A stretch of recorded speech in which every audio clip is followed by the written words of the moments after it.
Yun, meron naman tayo ditong bagong project, mga re-reparon sa parts ng motor. So ito, problema nito is crankshaft. Pang Honda to, Honda 155. Ayan, problema nito, ito thread sa magneto side, ubos. Tapos ito, lost thread, yung guide ng stator, gagawin natin ng paraan niya. Tapos ito, puro ni-repair na to, pero ang problema, meron silang nakalimutan. So tulad nito, mga tanim na to, halos tanim na ata ang stud, nakatanim na yung stud bolt nito. Meron dito mga maling ginawa tulad nito, yan o.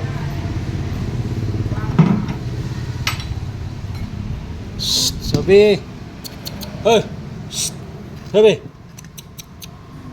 yan o. Yan yung ano ng oil, yung linya ng oil, hindi nila kinanal. Kasi ito nga, tinanim na to, tanim na yan.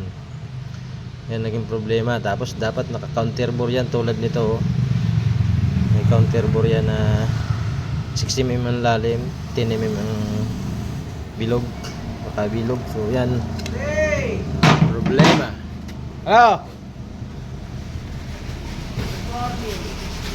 Good morning, ha? So ito pa yung mga problema nito, tataniman. So ito ganun din. So ito yung tataniman natin.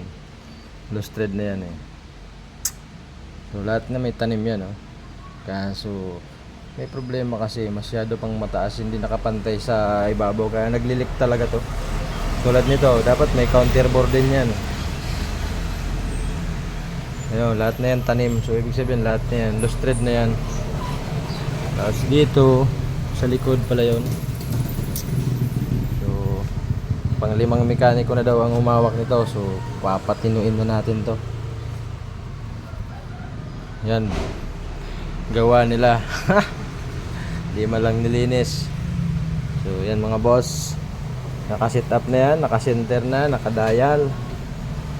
Yan, dial yan. Mga ganyan yung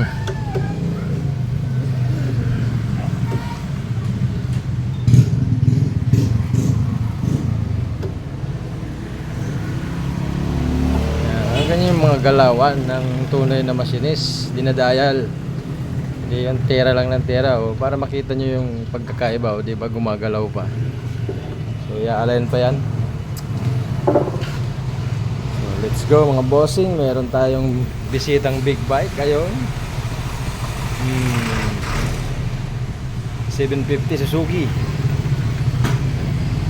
So trabaho naman tayo, let's go, peace.